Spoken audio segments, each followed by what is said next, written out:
Todas las patologías en algún momento nos van a dar insuficiencia renal aguda, o sea, es un denominador común. ¿Ya? Y en insuficiencia renal crónica igualmente, aquellas que no han sido controladas y las diferentes patologías van a dar manifestación como insuficiencia renal crónica. Al final es un condensado, es un resumen de todo lo que se va a estudiar en nefrología, ¿no? Entonces, hay algunas cosas, algunos denominadores comunes en el caso de insuficiencia renal aguda, de todas las enfermedades, que vamos a, es como una especie de síndrome, ¿no? Que vamos a hacer un diagnóstico de una insuficiencia renal aguda, pero vamos a tener que buscar a través de a través de la anamnesis que nos da el paciente, que son las premisas, ¿no? A través de ella vamos a tratar de llegar al diagnóstico a qué causó la insuficiencia renal aguda o qué causó la insuficiencia renal crónica, ¿no? Eso, ese es el proceso de investigación que se tiene que realizar. Muy bien, y cuando hablamos de insuficiencia renal aguda tenemos que tener algunos conceptos claros. A ver, Angelito, ¿qué idea tienes tú de insuficiencia renal aguda? Ángel Omar. De acuerdo, doctor. Es una complicación bueno, que tiene un tipo de presentación muy peculiar, ¿no? Es rápida, alterando los niveles de que son urea creatinina, ¿no? También el nivel de de tasa de filtrado glomerular, ¿no? Vamos a ver factores alterados y estos datos nos van a permitir evaluar y establecer en qué etapa de rifle está, ¿no? De la insuficiencia renal. Ok. Para ti, Brian, ¿qué opinas tú de insuficiencia renal aguda? Eh, bueno, doctor, es cuando ya en sí el riñón ya comienza a presentar manifestaciones clínicas, pero de manera súbita, ¿no? De manera inmediata. En cambio, la crónica tiene que pasar eh, cierta cantidad de días para poder manifestarse, ¿no? Y esto es avanzado a lo largo del tiempo, se va a ir siendo progresivo, no es de manera inmediata como la aguda. Muy bien, muy bien, muy bien, muy bien.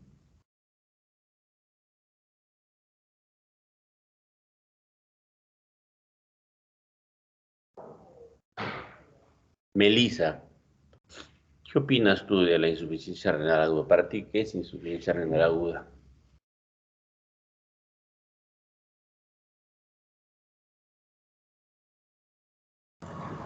Como menciona el nombre, los riñones van a perder eh, la capacidad para filtrar los desechos.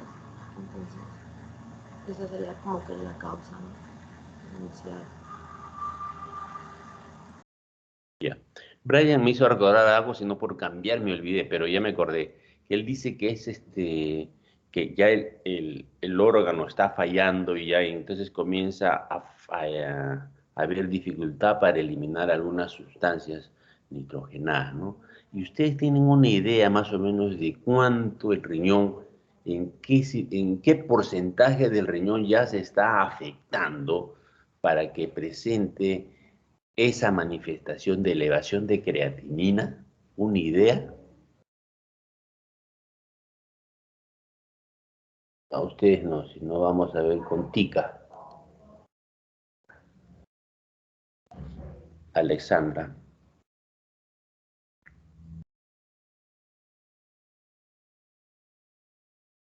no está. Isabela Araceli. Uy, te fuiste.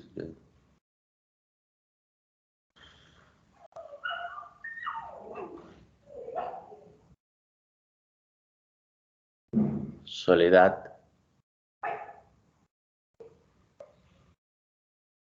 Un número.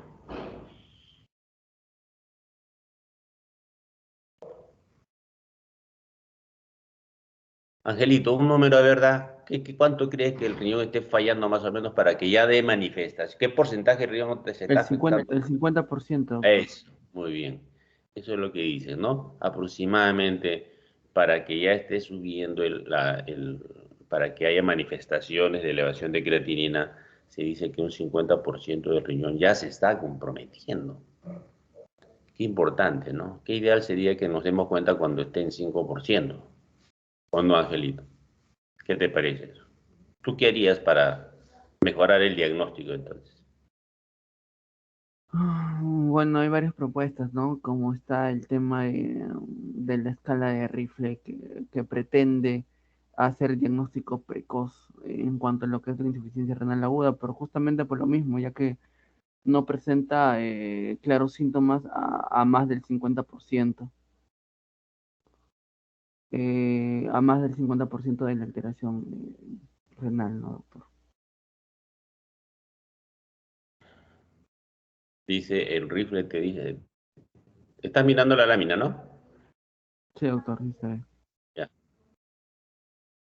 Te dice a las 6 horas el primer grado o el riesgo, a las 12 horas el segundo grado y el tercer grado a las 24 horas. Entonces, ya ha habido buen tiempo, ¿no? Si tú tienes un infarto, Angelito, ojalá que nunca te dé un infarto. Tú llegas a emergencia, van a esperar 6 horas o 12 horas o 24 horas para hacer el diagnóstico de aquí 1, aquí 2, aquí 3. Ya llevaron cardiología usted. ¿Esperarían No, ese no, tiempo? doctor, son 5 ¿Qué minutos nomás. pides? ¿Qué pides? Mm,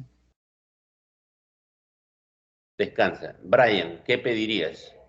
Vas con tu dolor torácico, eres gordito, eres dueño de una clínica, bien hablador, encima, estamos hablando hipotéticamente, jugador, y vas con un dolor intenso en el pecho. ¿Esperarían 6 horas o 12 horas para hacer el diagnóstico?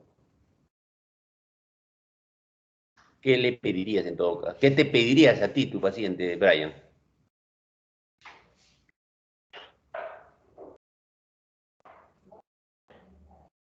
Brian. Doctor, Aló, Dime, sí. Luz. A ver, Luz, dale la oportunidad a Brian. Dime, Brian. Una tasa de filtración glomerular. Te has fugado. Ya. Luz Mariel.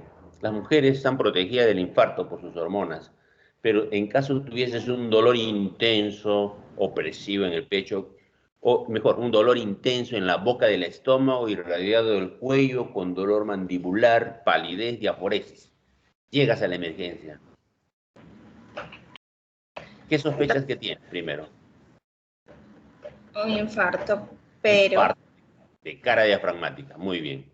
Y esperaría 6 a 12 horas para hacer el diagnóstico. no, doctor. La teoría dice que a los 10 minutos se puede pedir el EKG. Ya, ¿qué más? ¿Qué más le pedirías? Podría ser los biomarcadores. Biomarcadores, una troponina, ¿no es cierto? En el caso del riñón, no. El riñón se puede necrosar, isquemiar y estamos esperando que cómo está la creatinina en 6 horas, en 12 horas o 24 horas. O sea, para eso nos falta una troponina renal, ¿no? Estoy haciendo un símil, una figura, no hay troponina renal, ¿eh? Estoy haciendo una figura, ¿ya? Para darle importancia de este tema, que todavía está en estudio, ¿no? Necesitamos una troponina renal. Muy bien. Miren, en caso de insuficiencia renal aguda, existían múltiples definiciones, en base a la evaluación de cuerpos nitrogenados, volumen urinario, necesidad de tratamiento sustitutivo renal, el lugar donde se producía la ira y otros. Entonces decían más de 35 definiciones, hasta el 2004. En el 2004, la ADQ de iniciativa propia propone la clasificación de rifle, una de las primeras clasificaciones a nivel mundial, universal, para IRA, ¿no? Y en el 2007, de propia iniciativa también, cambia el grupo Akin y propone la clasificación Akin, ¿no? Ahí tienen ustedes las páginas web donde están y pueden ampliar ustedes. Y así, si ustedes estudian y buscan, encuentran alguna forma de diagnosticar en forma oportuna, temprana, por decir, a la hora nomás hacen un diagnóstico y entonces ustedes propondrán una clasificación, ¿no? Insuficiencia renal aguda es aquella patología que a la hora presenta elevación del biomarcador Luz Mariel, por decir, ¿no? Pero han tenido que encontrar ese biomarcador.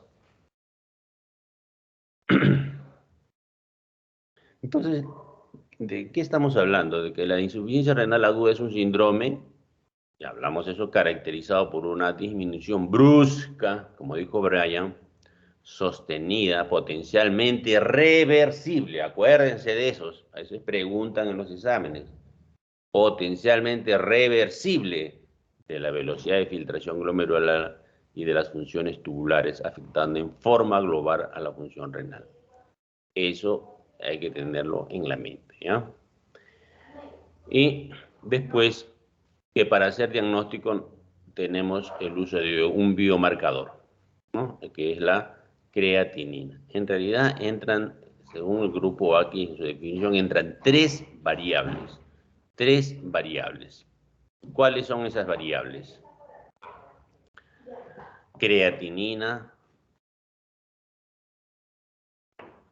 oliguria y el tiempo. No se olviden esas tres variables en la definición, ¿ya? Vamos a continuar indicando.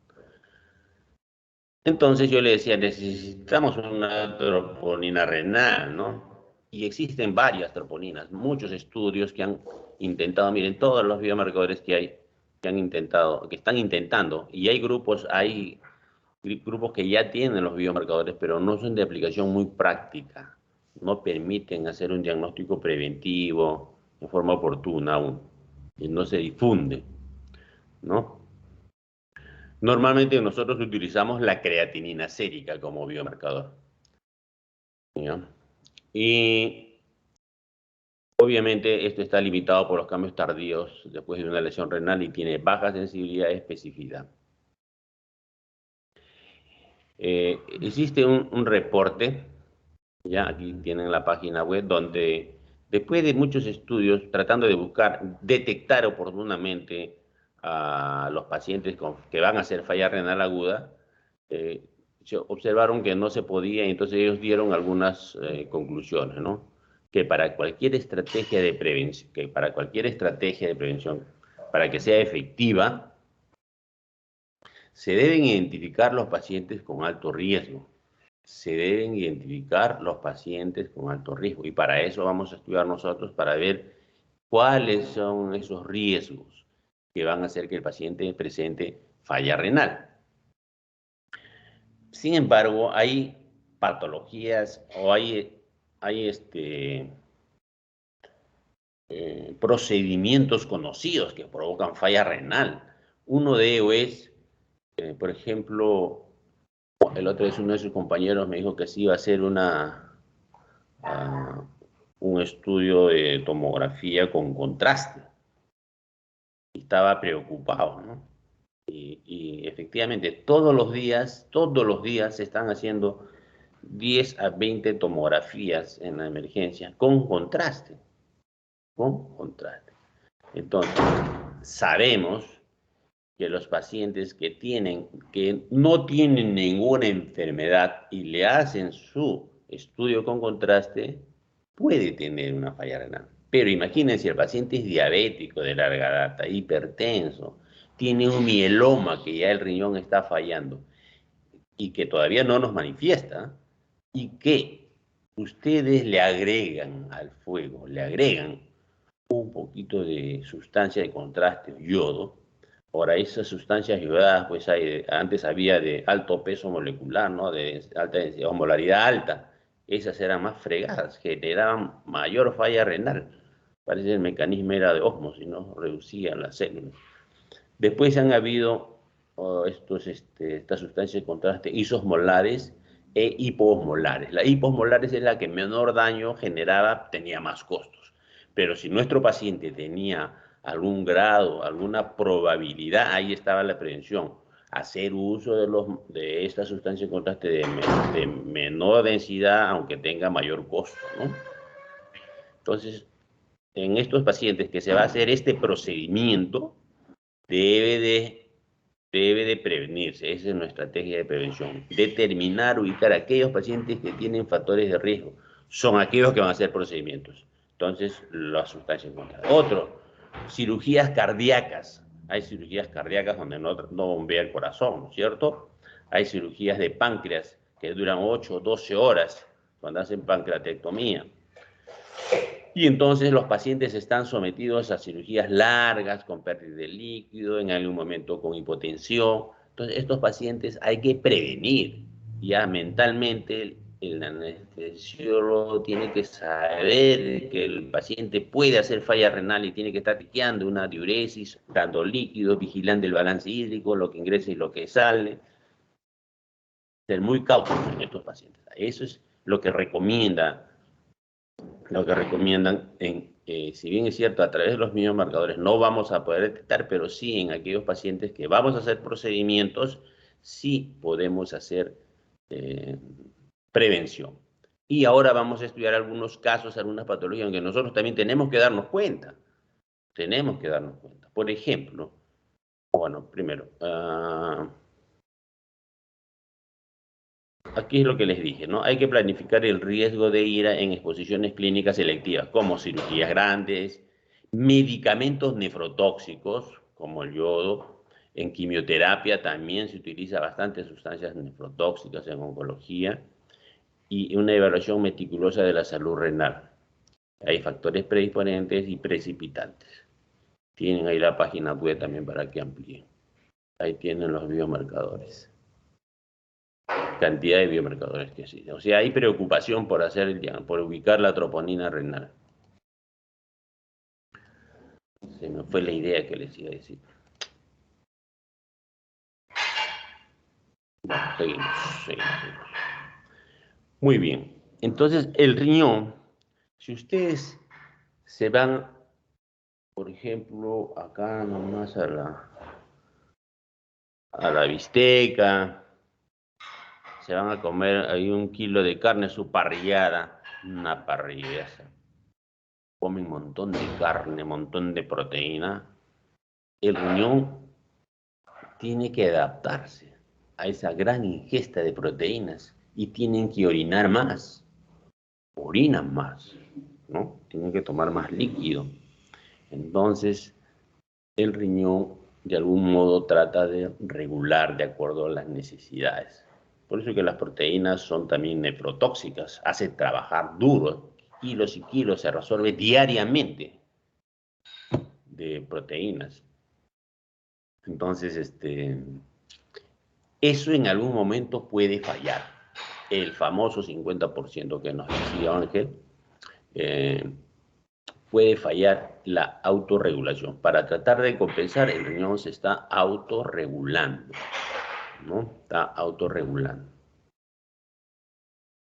¿Y cómo se autorregula? A ver, antes de pasar a la autorregulación, quiero decirles, recordarles, porque recordar es volver a vivir, es que el riñón tiene funciones específicas y claras, y nunca se olviden de esto, porque de esto depende cuando se hace las diálisis de emergencia, ¿no? Cuando se hace las diálisis de emergencia. A ver, una de las primeras funciones del riñón, Brian.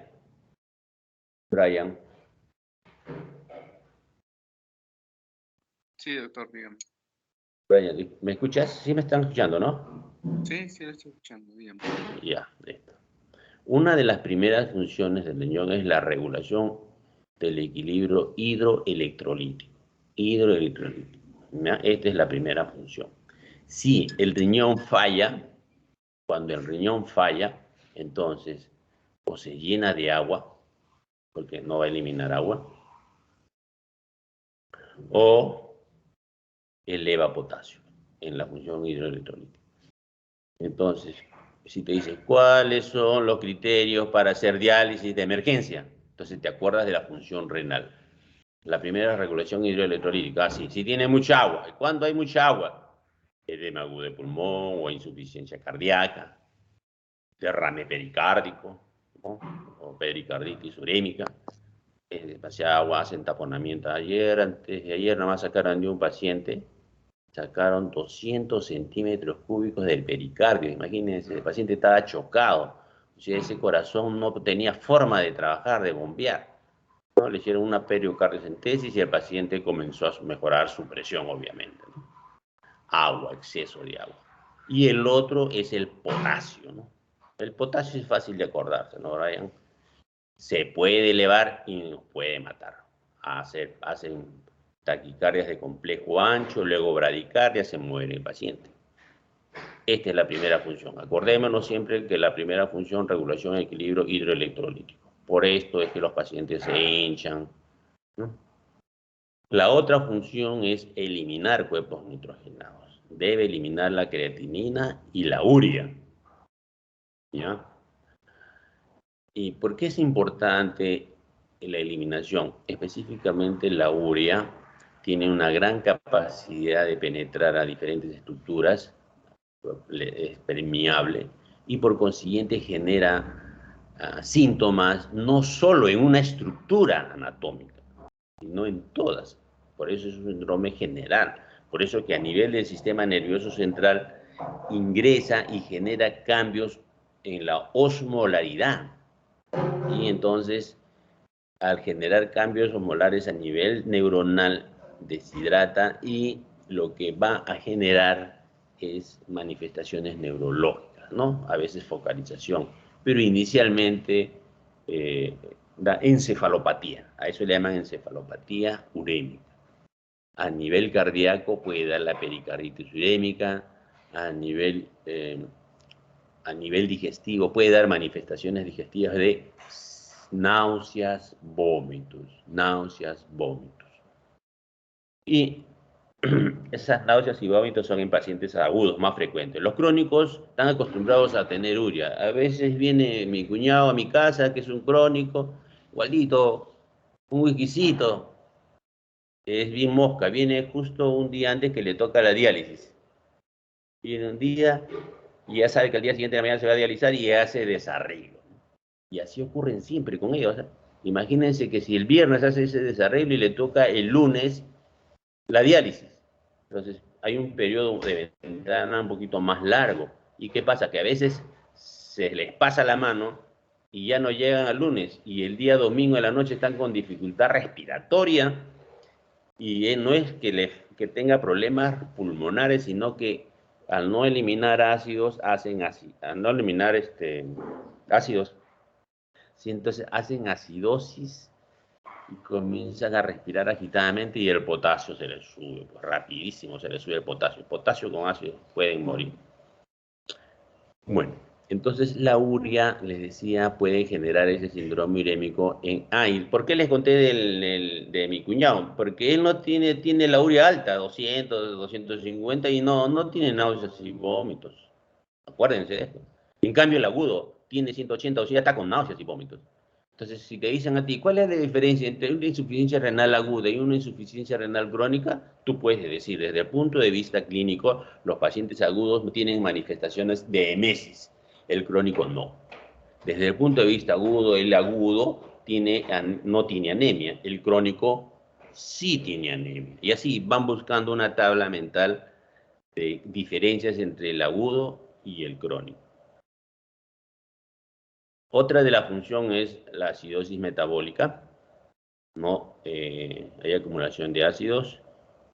Y la tercera es la hormonal. La hormonal en el agudo no tiene que ver nada, pues no va a haber alteraciones de la eritropoyetina, vitamina D, ni prostaglandina. No.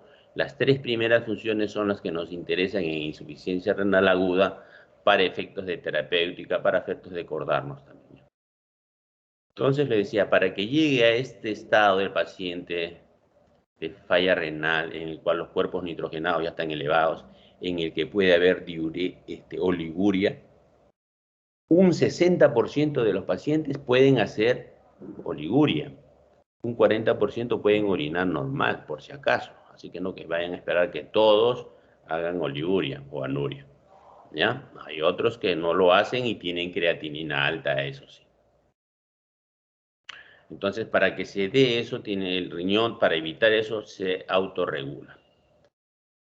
Aquí vamos a tener una prueba de cómo es la autorregulación.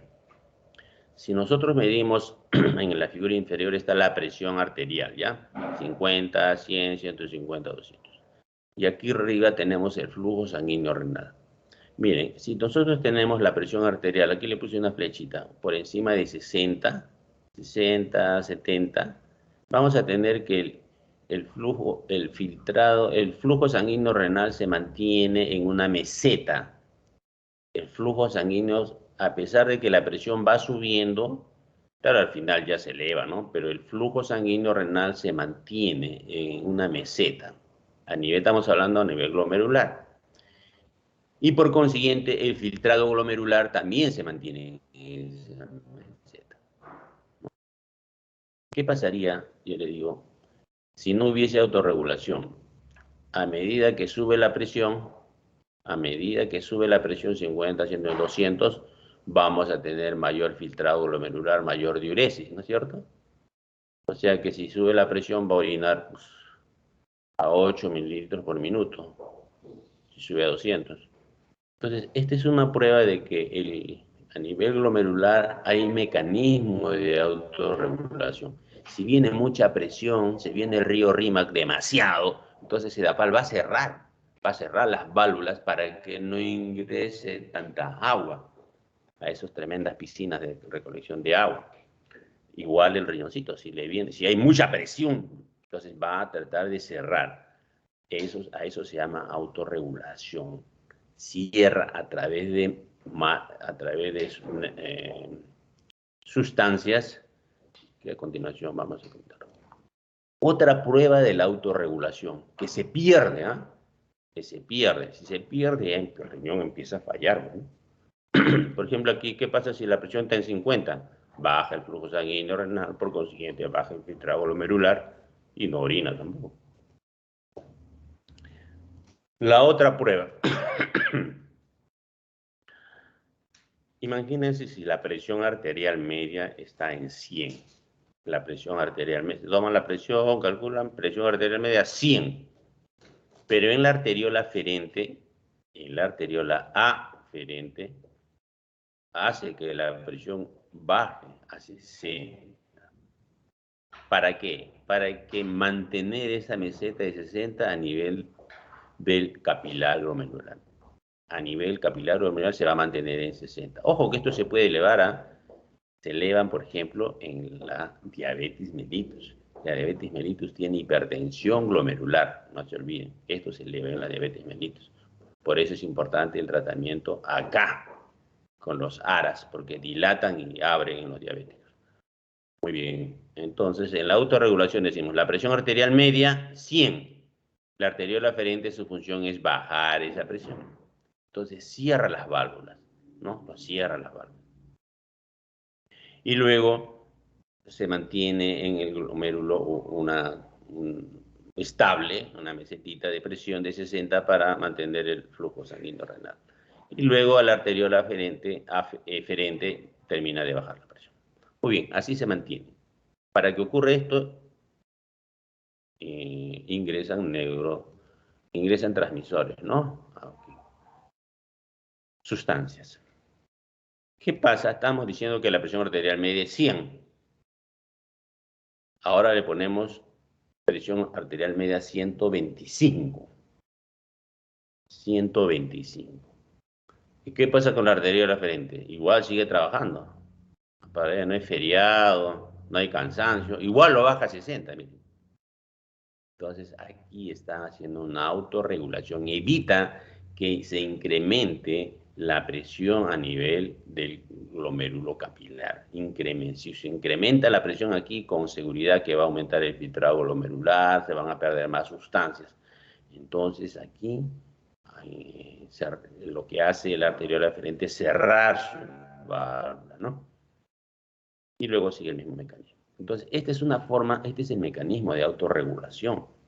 Entonces aquí entran sustancias muy importantes, ¿no? Para que esto ocurra, vamos a ver acá. Imagínense, tenemos un glomérulo, lo estiramos. Tenemos la arteriola aferente por el lado izquierdo y la arteriola eferente por el lado derecho. ¿Ya? Entonces le decía, si el paciente, que es lo más frecuente en enfermedades que vienen de la calle, ¿no? Diarrea, hemorragia digestiva, eso es lo más frecuente. Lo que es menos frecuente y lo que siempre se olvidan, por ejemplo, ¿no?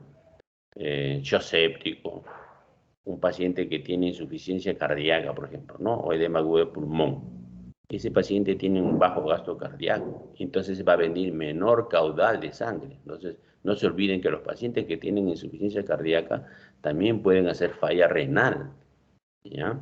Entonces, ¿qué pasa si viene menos presión acá? El caudal le viene bajo. Entonces, acá en la arteriola aferente debe de abrirse, ¿no? Se abre para que entre más agua, ¿cierto? Para mantener la presión y el filtrado glomerular.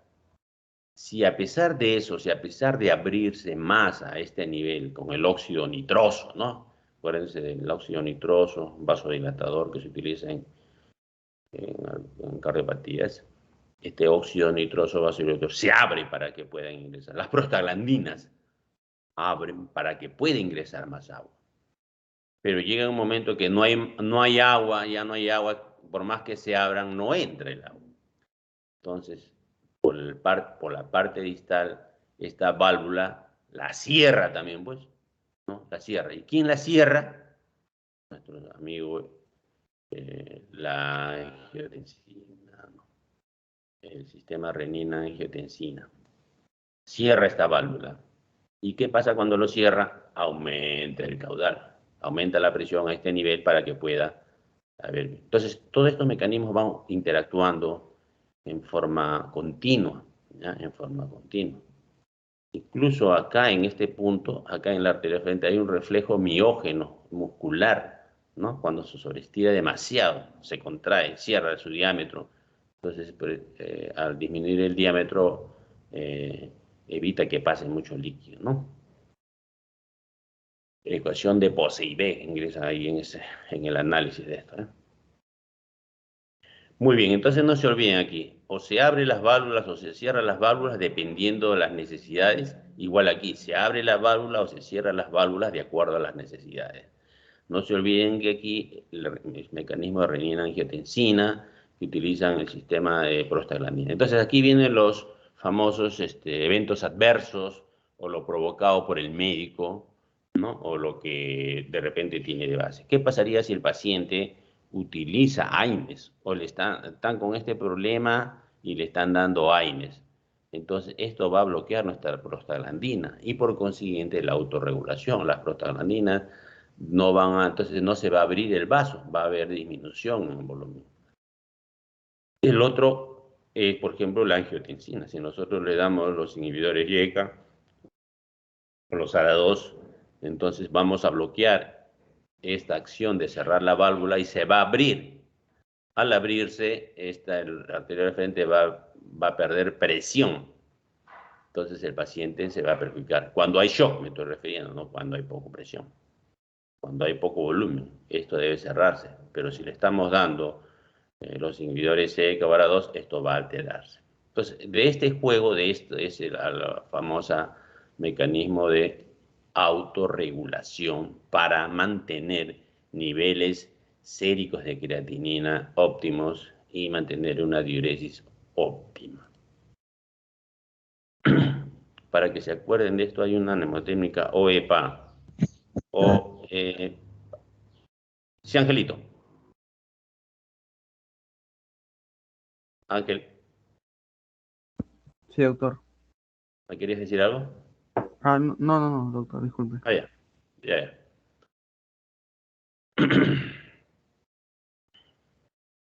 Tenemos que tener entonces cuidado con las prostaglandinas, cuándo utilizarlo, cuándo no utilizarlo, en qué pacientes se utiliza, o utilizar medidas alternativas, ¿no? Por ejemplo, dentro de los analgésicos hay analgésicos opiáceos, petidina, demerol, para no estar utilizando en pacientes que tienen alto riesgo con mucho dolor.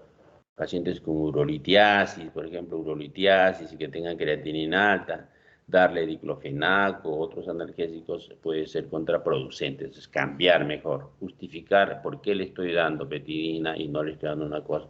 También el uso de petidina genera dependencia, hay que tener mucho cuidado, ¿no? Entonces, tratar de variar el arsenal terapéutico.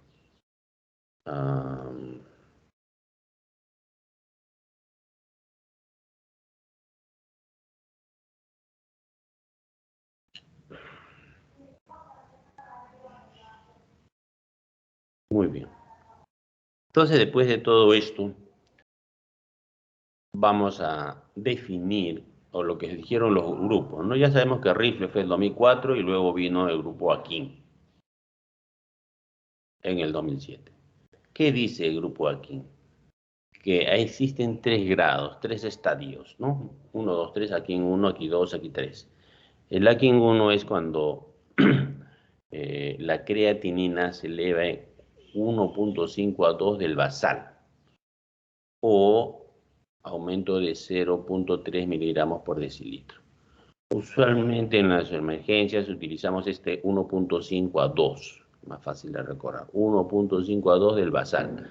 Tenía creatinina. Esta también es una debilidad porque no todos tienen una creatinina basal, hay que esperar el control, ¿no? De las 6 horas o de las 12 horas.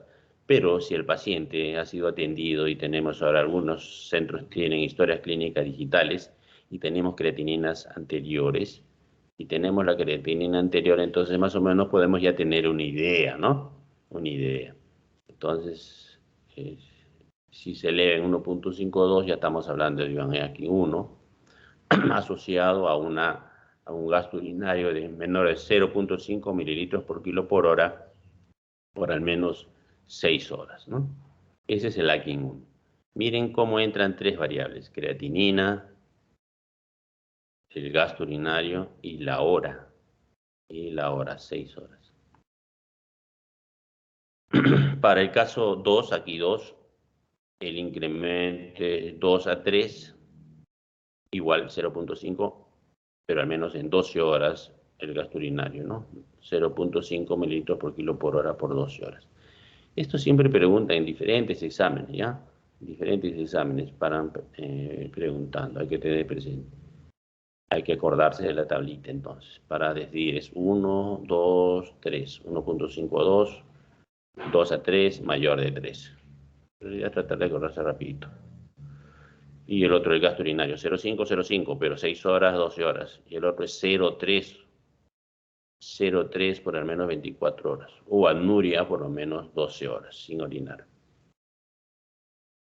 Esta tabla es una tabla técnica que hay que acordarse, no hay forma. Doctor, Entonces, doctor, dime, Jolito. cuando dice basal, hace referencia al primer dato que tengo del paciente, ¿no? En cuanto a lo que Así es. cura. Así es. A veces Y tú tienes... y el estadio 1 es en cuanto a las 6 horas, ¿no? Estadio 2 en cuanto a las 12, así. ¿Es Así así? es. ¿Perdón? ¿Es así, no, doctor? Porque había Sí, uno que sí. era 24 horas, creo. Ah, es el estadio 3, ¿no? Me parece, ¿no? El estadio 3. El estadio 3. Mm, ¿No? Es una guía, nos va a servir. Ustedes saben que es todo un contexto, ¿no? No solamente esto, tenemos que hacer el análisis del paciente en general. Entonces, cuando hablamos de prevenir,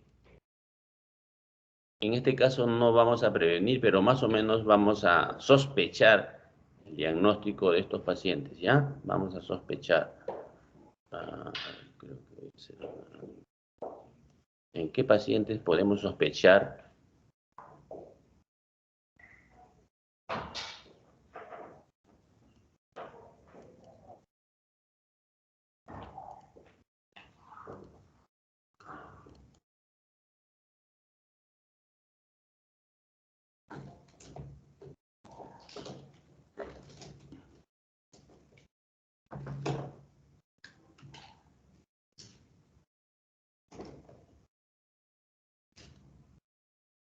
Ya está. ¿Se puede ver? Sí, doctor. Sí, sí. Ya.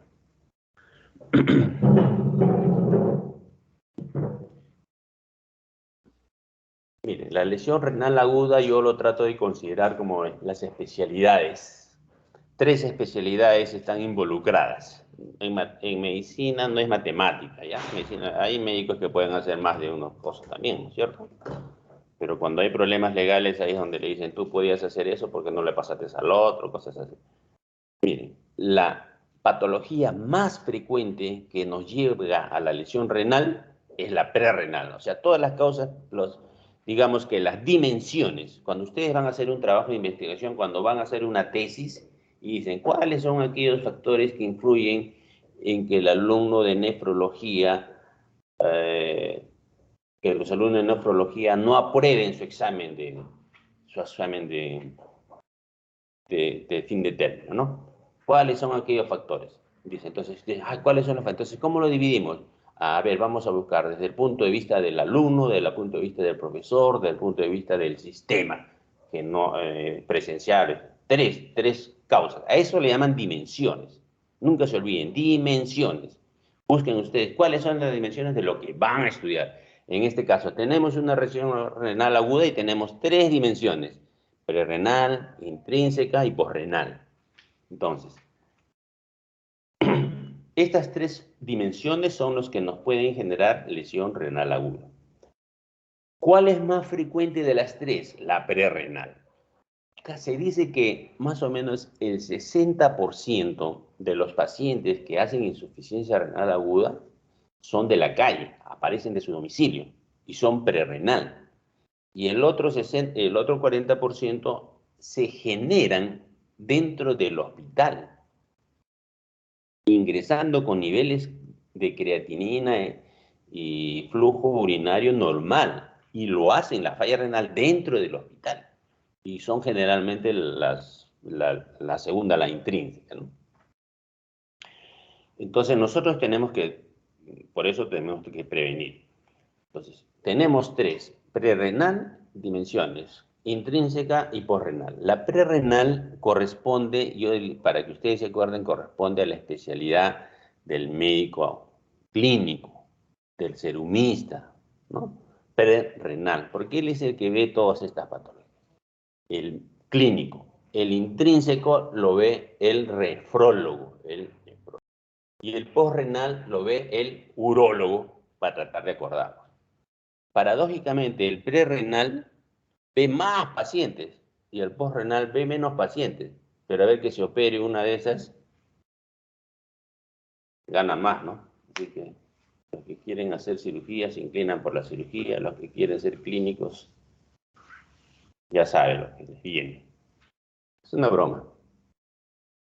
Tú, Angelito, me dijiste una vez que querías ser urólogo, ¿no? No, doctor. Ah, ya. Neurocirugía. ¿No? También neurocirujano ahí. Van a estar peleando el neurocirujano. Ahora pelea el neurocirujano pues fuerte con los con los que hacen tratamiento invasivo, los de URBI, intervencionismo, ¿no? Por ejemplo, ayer operaron a una señora que tenía un aneurisma roto, tenía el aneurisma roto, medio mal se paralizó, la paciente estaba medio confusa un poco, pero ahí estaba con el aneurisma roto. Lo clásico es hacer una craneotomía, hablar, desplazar el cerebro, los lóbulos, tratar de llegar a la arteria que está bien profunda y reparar, ¿no es cierto? Eso es lo clásico. Pero hay otros colegas más jóvenes, así como ustedes, ya los tíos como yo tratamos de abrir todo, ellos ingresan por la arteria. Y efectivamente, ayer metieron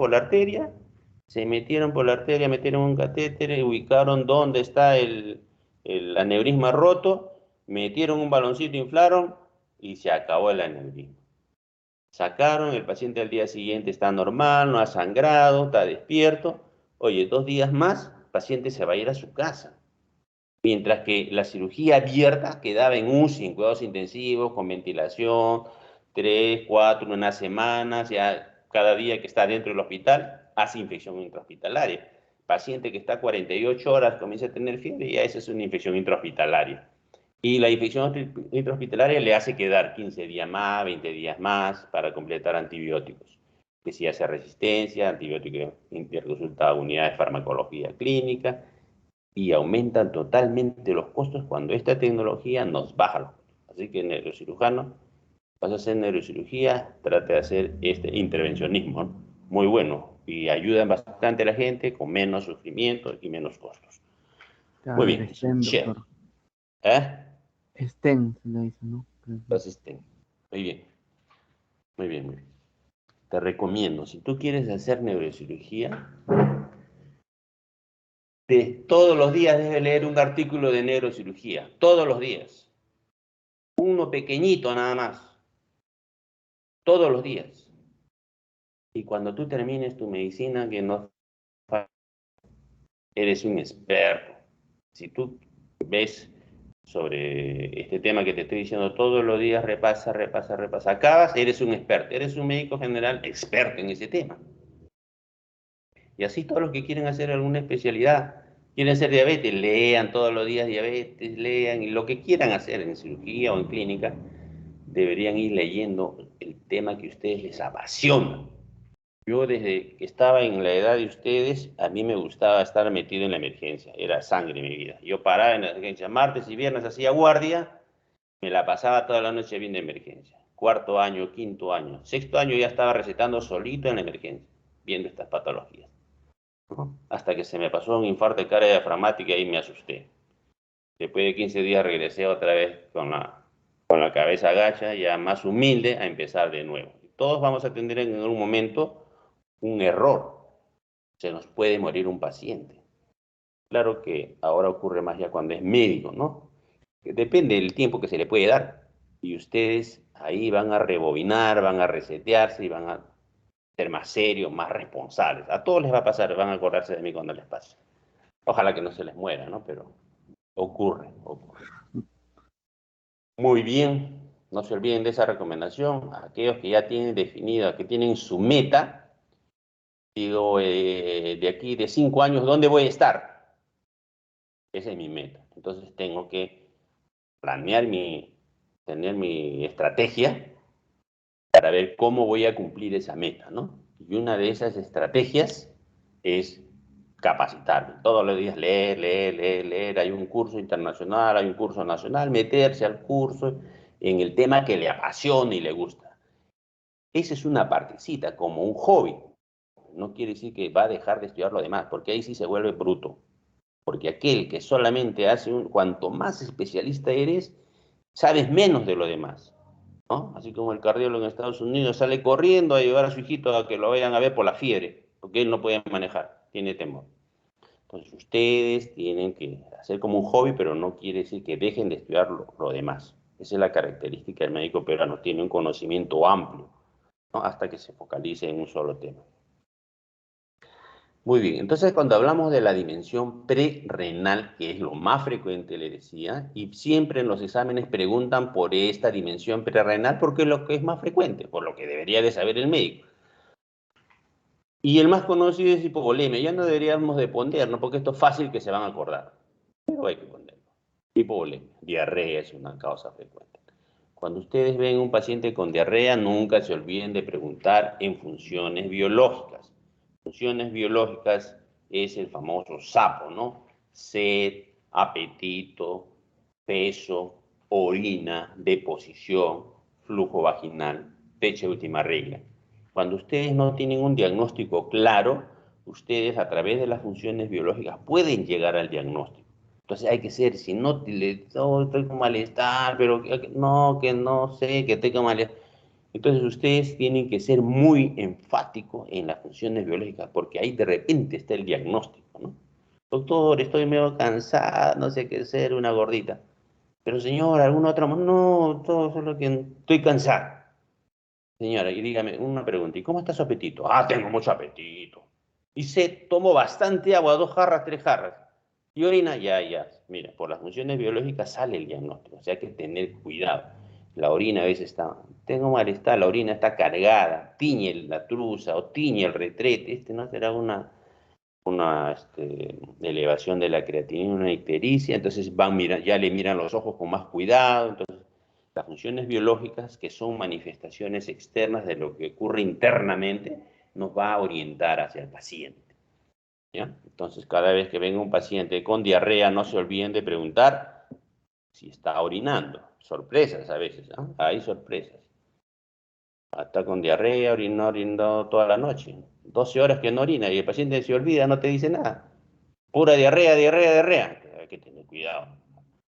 Hidratación agresiva.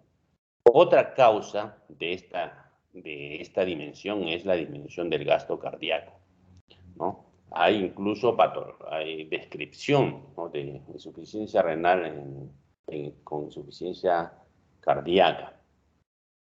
Cuando baja el gasto cardíaco, se va a manifestar a nivel renal, va a disminuir el gasto cardíaco, va a disminuir el flujo renal, ¿no? Por lo tanto, puede haber falla renal.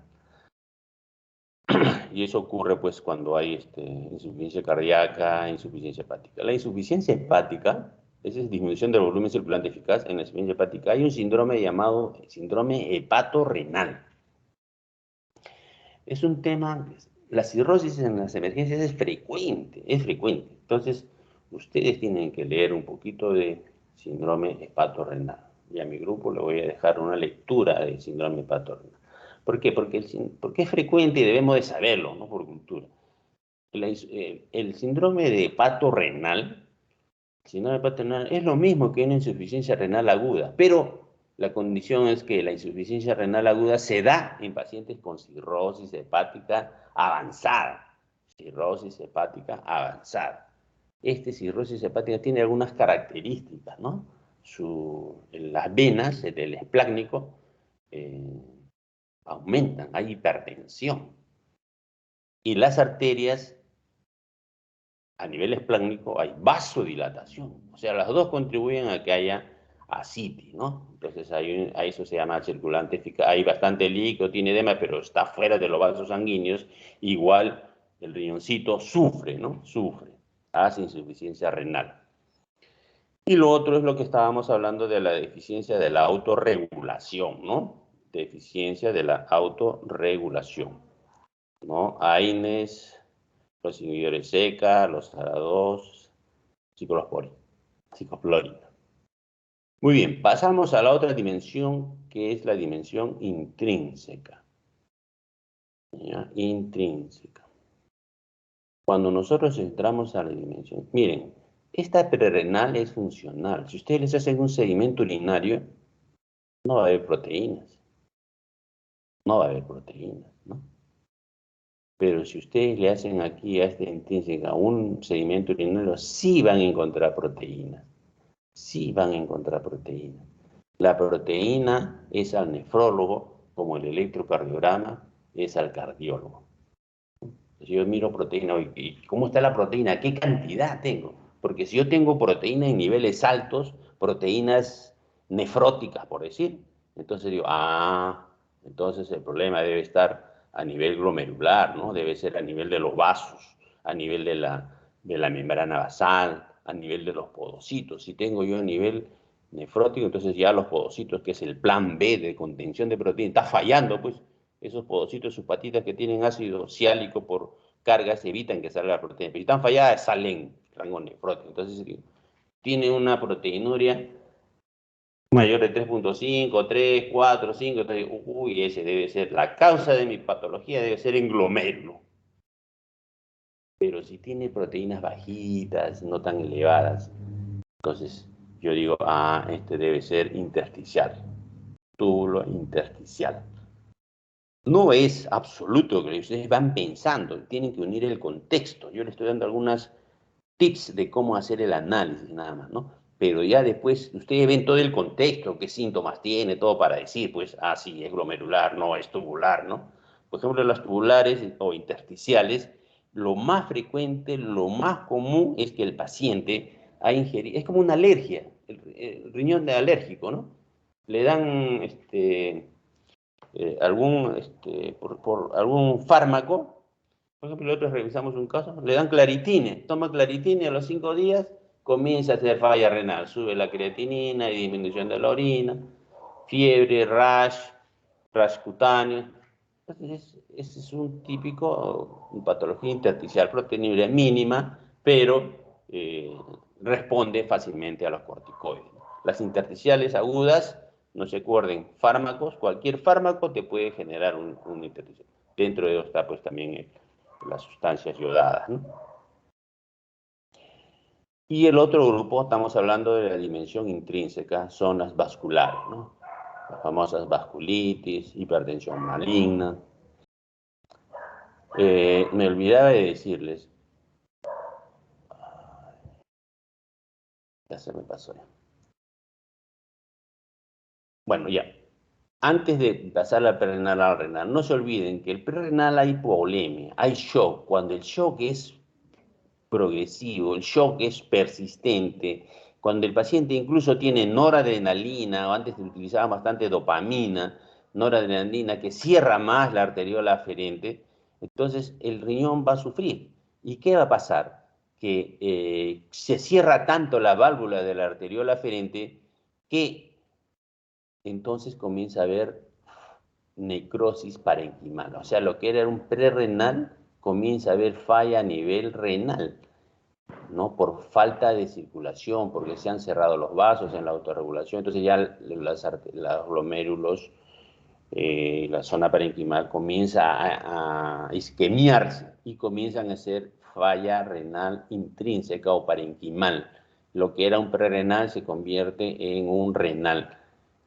Más o menos, y a eso se le llama necrosis tubular aguda, que es casi un 90%.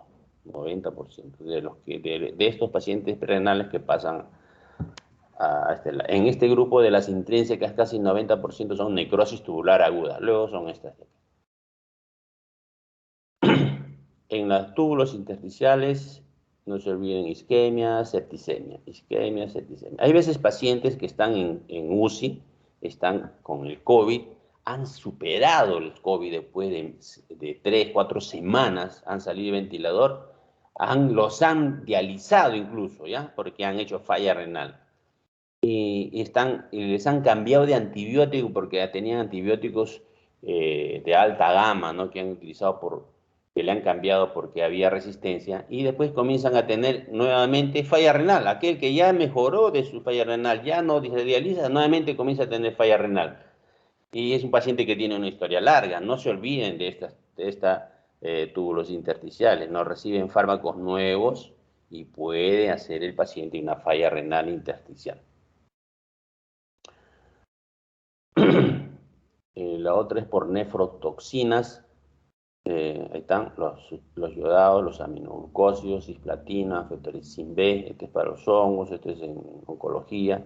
En endógenos, esta rhabdomiolisis, siempre vienen preguntando, ¿no? Esta rhabdomiolisis hace falla renal intrínseca, no se olviden. En estos pacientes con COVID se ha visto esto. ¿Qué pasa? Que el paciente está con falla respiratoria, ¿no? Entonces trabaja sus músculos, respira y respira, los músculos se agotan, se lesionan los músculos y comienzan a haber eliminación de estas sustancias, hacen rhabdomiolisis. Y mieloma y cristales intratubulares, ácido úrico. No se olviden, le decía, de la rhabdomiolisis. También hay pacientes, por ejemplo, que caen en una construcción, se cae en la tierra, lo aplastan, la aplasta una pierna o lo aplasta toda mitad del cuerpo. Están aplastados, o crash también cuando en un accidente de carro, aplastado un miembro, y cuando lo sueltan, ¡proc!, se mueren, porque liberan gran cantidad de estas sustancias y potasio, ¿no? Porque ha habido muerte celular. Entonces tienen que tener cuidado a la hora de liberar a estos pacientes. Les ponen ligaduras. Bueno, si la pierna está atrapada en un carro, le ponen una ligadura y lo sacan y poco a poco van liberando, monitoreando. Hay que tener mucho cuidado. No es sacar por sacar. Está sano, está despierto, con llanto, con dolor. Lo sacan bruscamente de un atrapamiento y ya no llora, tampoco respira. El potasio sube altamente, ¿no? Hay que tener cuidado con los pacientes. Muy bien, aquí está entonces el cuadro de la falla renal aguda en sus 3 dimensiones. De las 3 dimensiones, las que más preguntan son de la prerrenal, siempre de la prerrenal, y de las renales siempre va a estar a la cabeza la necrosis tubular aguda porque es el 90% de toda esta patología. Y dentro de estos, las intersticiales siempre van asociadas a fármacos, no se olviden, y las glomerulares, acuérdense que tienen más proteínas, ¿ya? Más proteínas. Cuando es posrenal es más fácil, ¿no? Porque si hay falla renal y hay una obstrucción, le hacen su ecografía, hay hidronefrosis leve, moderada, severa, en estos casos para que haya falla renal es severa. Y para que haya falla renal tiene que ser un lugar común que afecte a los 2 riñones, a no ser que sea monorreno, ¿no? Si es monorreno, basta que afecte al riñón que tiene. Pero si es un paciente normal, tiene sus 2 riñones, entonces la obstrucción tiene que ser en un denominador común. Entonces, ¿dónde es? En el cuello vesical, ¿no es cierto? Abajo. ¿Y cuáles son las patologías más frecuentes ahí? Son problemas de próstata. Y el otro es tumores de cuello grandes que puedan comprimir la salida, ¿no? En el uréter. También se observa en esos pacientes que hagan falla renal obstructivas. Y el manejo básicamente es, independiente del tratamiento de fondo, es sacar la orina por otro lado, ¿no? Entonces para eso hacen los diuros y meten un catéter y canalizan en la pelvis renal, le ponen un catéter y por ahí sale la orina. He visto hasta en las 2 pelvis le ponen a veces a algunos pacientes para que puedan salvar el riñón.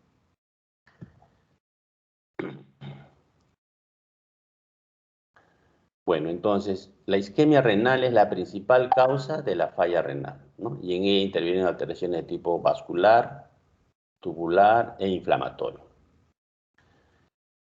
Siempre tener en consideración que a nivel vascular, en el endotelio, es el órgano que regula la permeabilidad vascular y además regula las respuestas hemostáticas, vasomotoras e inflamatorias. No se olviden del reflejo. Aquí hay un reflejo en la arteriola aferente para evitar que se eleven las presiones, ¿no? Para mantener una presión óptima de 60 a nivel glomerular. La isquemia sostenida lleva a que hay una alteración de la perfusión renal, hipoxia renal y lesión de la célula de epitelio tubular.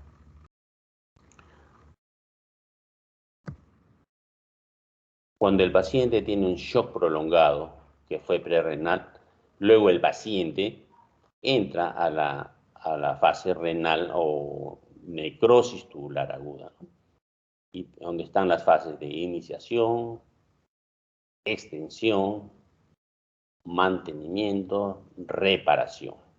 Estas son las fases que cuando el paciente entra a una necrosis tubular aguda va a pasar así, de 10 a 15 días hospitalizado en una unidad de cuidados intensivos, tratando de que se repare el riñón, se repare las células y pueda regresar a su normalidad.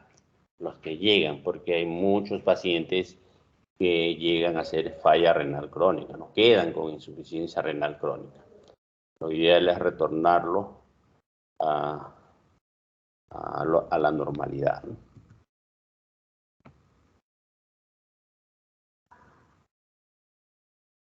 ¿Qué manifestaciones clínicas habrían del paciente? Las manifestaciones clínicas nuevamente tienen que ver con la función del riñón. Entonces, Doctor, dejó de compartir. ¿no se ve? No, no se ve. Ya, un ratito.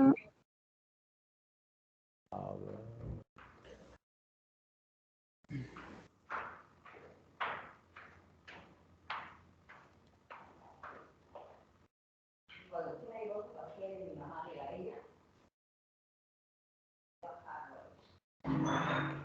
Entonces, las manifestaciones clínicas son con respecto al gasto urinario.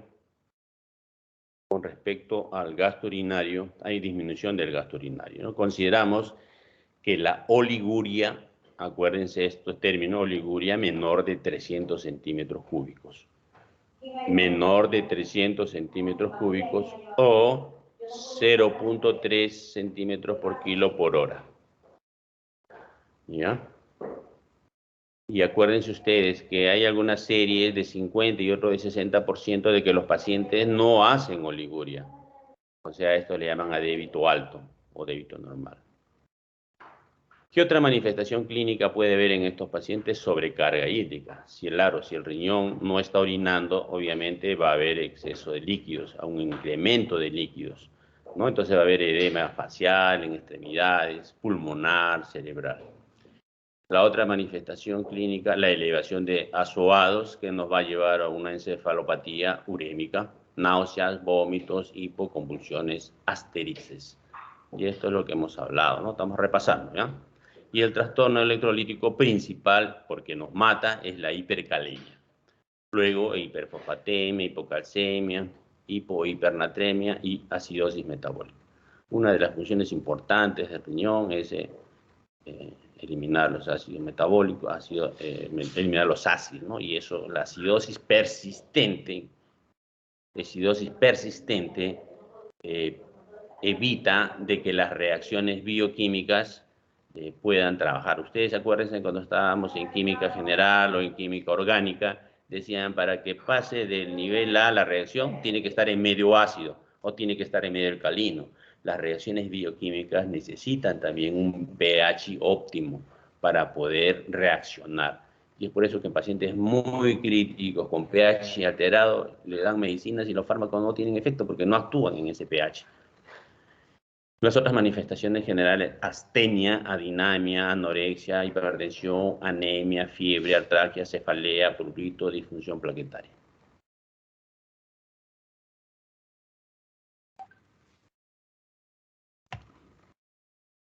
¿Qué exámenes auxiliares podemos utilizar en cuando hay una falla renal aguda? En falla renal aguda la creatinina es muy variable. No puede estar en 2, después está en 4 o en 7. O sea, si tú haces la fórmula de esta fórmula de Cockcroft, entonces te va a salir una cosa y después te sale otra. No sirve mucho la fórmula, tener una idea de lo que está pasando, ¿no? En la fórmula, pero les digo que la creatinina varía mucho. A diferencia de que cuando quieres hacer para una insuficiencia renal crónica, para categorizar los grados del 1 al 5, sí te sirve más fácil. En el agudo varía mucho. Este término de fracción-excreción de sodio tienen que acordarse de todas maneras, ¿eh? Siempre paran preguntando en los exámenes y ustedes también tienen que conocer. Aunque en los servicios de emergencia no se dan porque no hacen el dosaje de sodio urinario, pero para efectos de preguntas sí hay, ¿no? Entonces, ¿qué pasa con el FENA? Es la fracción de excreción de sodio. Cuando en el caso del paciente prerrenal, acuérdense del prerrenal, en el caso del prerrenal, el paciente tiene poco volumen, porque hay hipovolemia, ¿no es cierto?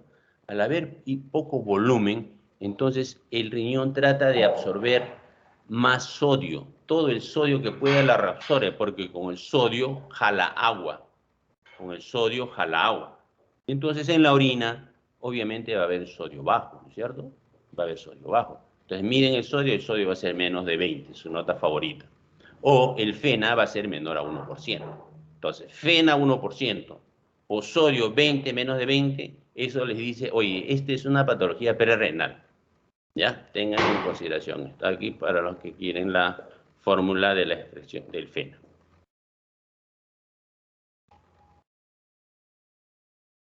Y el sedimento urinario, como les comenté, siempre hay que tener en cuenta que las hematíes dismórficos nos están hablando de un problema a nivel glomerular.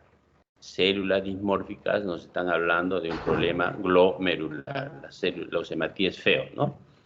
¿Ya?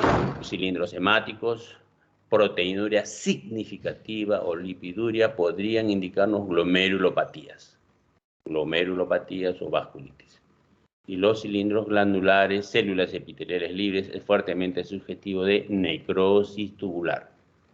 Cilindros glandulares con células epiteliales libres, sugestivo de necrosis tubular. A veces en los exámenes de orina no pueden poner esto y más o menos ya tienes una idea. Obviamente con el contexto, ¿no? No solamente un solo dato te va a dar.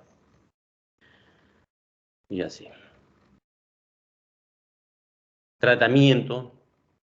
Primero es prevención, ya sabemos qué podemos prevenir, quiénes van a ser intervenidos, quiénes van a recibir sustancia de contraste, ¿no? Medidas generales, tener en cuenta la hipercalemia porque eso es mata, y la terapia de reemplazo renal se refiere a la diálisis.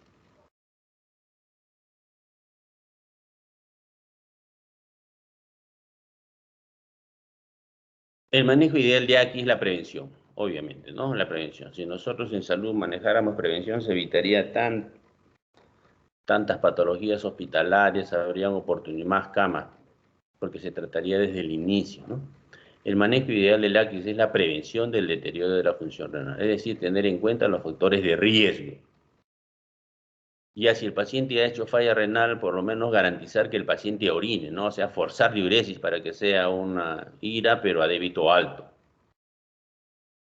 ¿Quiénes tienen los pacientes que tienen mayor riesgo? Los pacientes de edades extremas. El paciente adulto mayor de 60 o los niños tienen más riesgo cuando se deshidratan.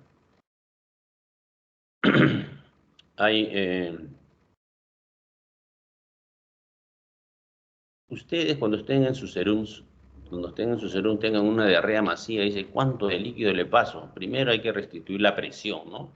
Si está chocado, hay que pasarle líquido a chorro, cloruro a chorro, para que pueda mejorar la presión. Y otra forma es midiendo el pulso. Si el paciente está con 130, 140, le pasan a chorro el cloruro hasta que el pulso llegue a 100.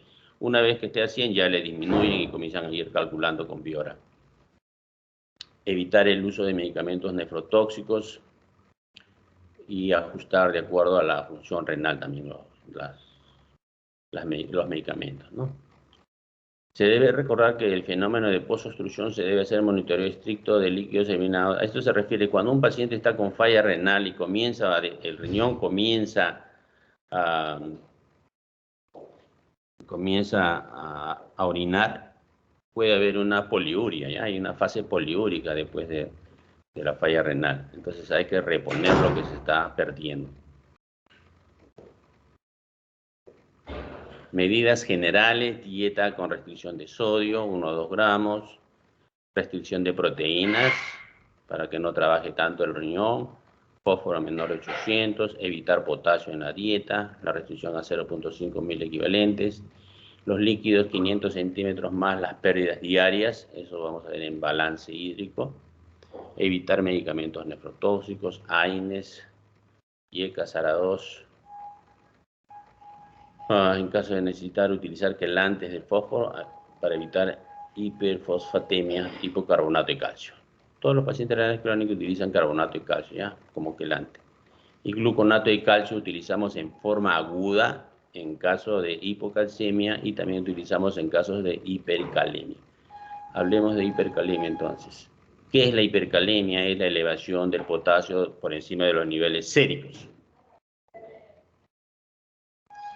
¿Es una complicación frecuente en pacientes con ACI? Sí.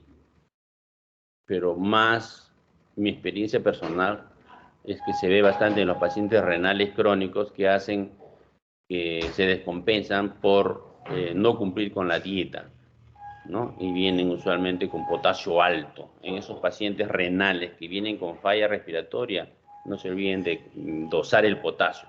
Es muy probable que esté potasio alto y pH ácido, acidosis metabólica. Y no es que necesiten ventilador o cosas por eso, sino necesitan regular el ácido, el pH y el potasio.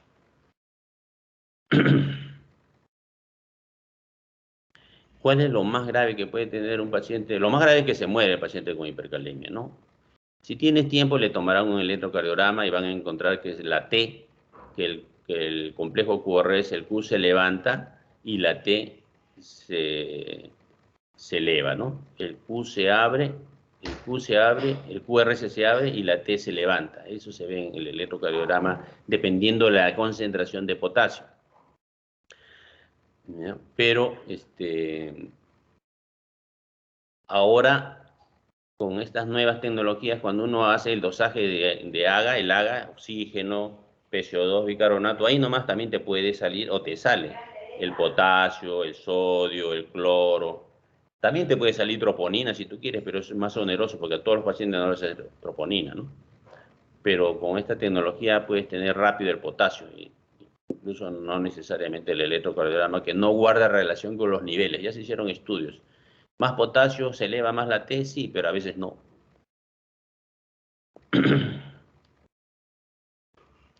Muy bien. Criterios para iniciar terapia de reemplazo de un paciente con ACRE. O sea, ¿quiénes entran a diálisis de emergencia? Hipercalemia, de cajón. Síndrome urémico, también. Acidosis metabólica refractaria. Esos tienen que ver mucho con la función renal que les comenté. Expansión, no contracción. Acuérdense de esta palabra. En los exámenes ponen contracción de volumen y caen. Le ponen la respuesta A todavía. No es contracción, es expansión de volumen extracelular, que no responde a manejo diurético agresivo, ¿no? Un paciente que tiene edema de pulmón con falla renal, ya, ¿para qué le voy a poner diurético si el paciente no orina? Voy a perder mi tiempo. Por ejemplo, la furosemida se utiliza en aquellos pacientes que orinan, ¿no? Si no orinan, dicen que la furosemida también tiene un efecto a nivel venoso, aumentando la capacitancia venosa. ¿Qué quiere decir aumenta la capacitancia venosa? Igual que la morfina, que aumenta el diámetro, entonces retiene más volumen de agua. Lo otro es depuración de creatinina mayor de 10, creatinina sérica mayor de 6. Algunos pacientes con creatinina mayor de 6 no se dializan, ¿no? Otros sí. ¿De qué depende mucho? El síndrome urémico, la clínica, pues, ¿no? Puede estar con creatinina 6 y está tranquilo. Y otros están con creatinina 6 y tiene uremia. ¿Por qué hay que evitar hacer terapia de la diálisis pronta? Hay que alargar la diálisis, sobre todo en pacientes renales crónicos, que le va a dar el doctor Vivio. Uy, ya me pasé.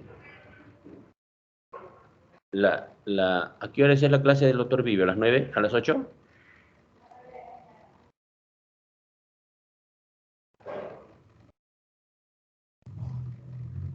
Brian.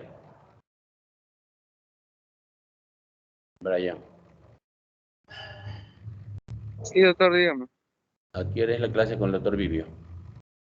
Zamora. La delegada Melissa creo que la había puesto en la no. ¿Han suspendido? No saben. ¿O es mañana? Mañana, ¿no? Ya tengo las teorías, doctor. Mañana. Ah, ya.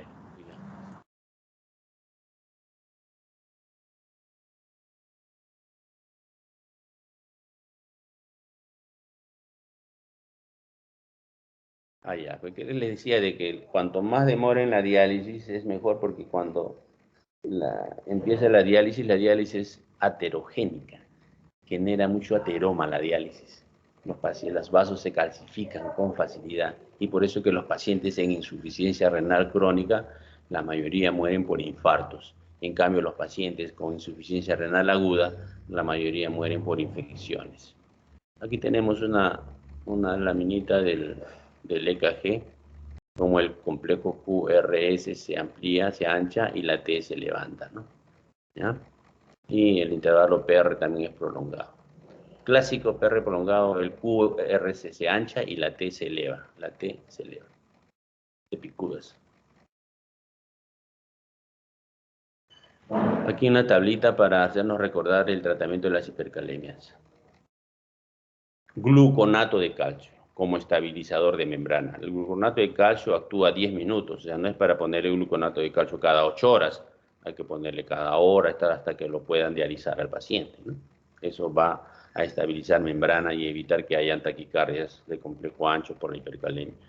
Cloruro de calcio es otra alternativa, más utilizamos gluconato de calcio. El bicarbonato de sodio.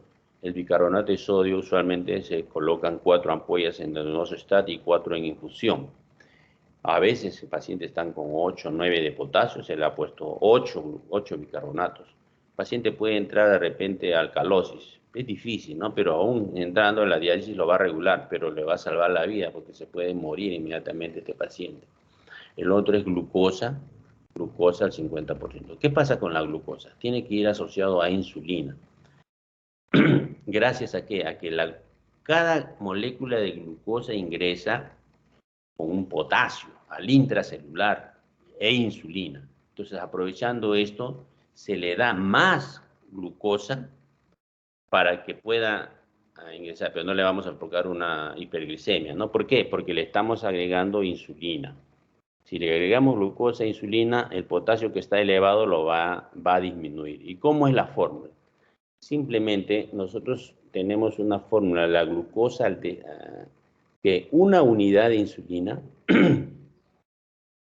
acuérdense, una unidad de insulina metaboliza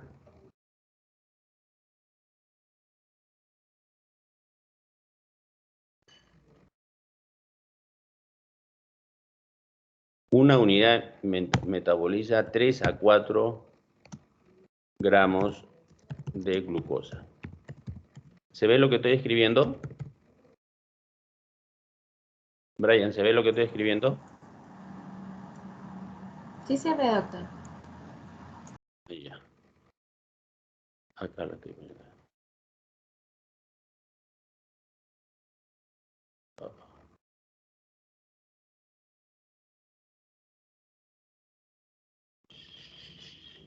Ahí está. Una unidad de insulina metaboliza 3 a 4 gramos de glucosa. Entonces, nosotros le vamos a poner 33 gramos de glucosa. ¿Por qué? No, hay una dextrosa al 33%.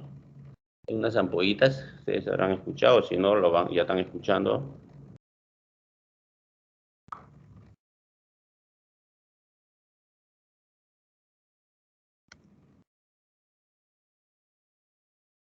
Dextrosa al 33%. ¿Ya? Esa dextrosa al 33%, una pregunta elemental, a ver, este chico que está en la playa. Ortega.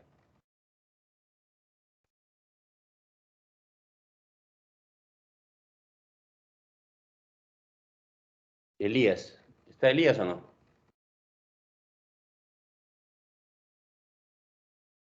Sí, doctor. Buenos días. A ver, Elías, dime. La dextrosa está en una concentración del 33%.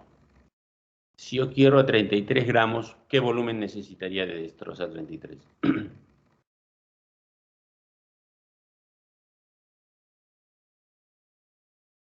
O la otra forma de preguntar, 100 centímetros cúbicos de dextrosa al 33, ¿cuántos gramos tendría?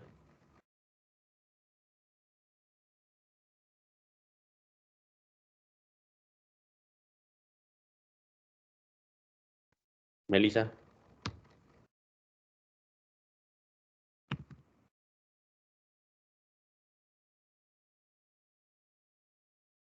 33 gramos en 100 quiere decir 33 gramos en 100 es 33%. O sea que en 100 centímetros cúbicos hay 33 gramos.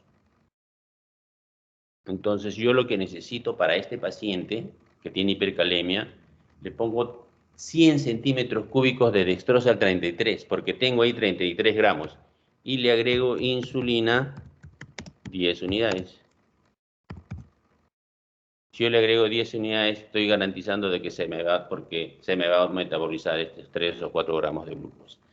Esa es una regla simple, sencilla, que ustedes tienen que acordarse, ¿ya? Una unidad de insulina te metaboliza 3 a 4 gramos de glucosa. Entonces, si yo le pongo 33 gramos a la avena, obviamente se le va a subir la glucosa, pero si yo le paso con 10 unidades de insulina, entonces se va a equilibrar y va a hacer que el potasio ingrese al intracelular. Esto es en una hora, en Volutrol en una hora. ¿Ya? No se olviden. Este tenía problemas yo y lo recuerdo cuando era hacia alumno como ustedes, busqué cómo podemos hacer eso.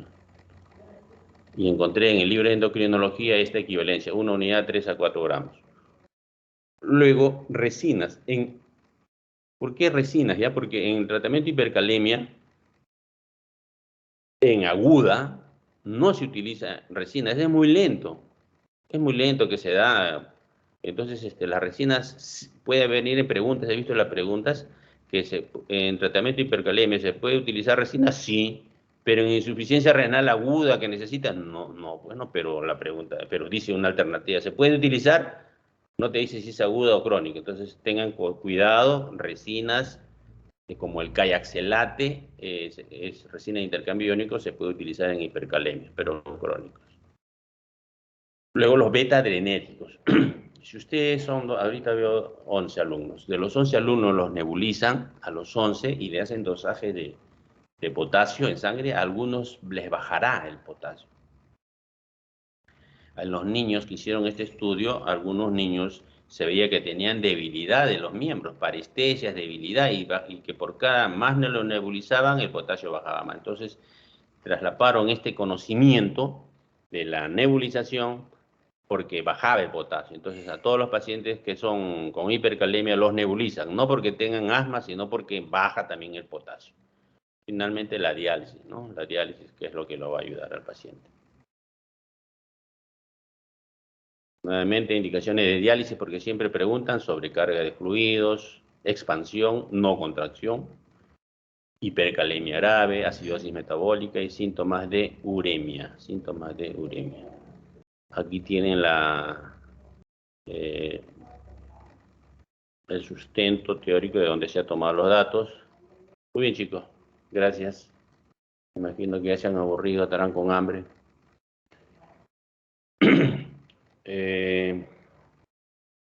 Me comunico con la delegada de mi grupo para ver lo de la clase. ¿Alguna pregunta, Ángel?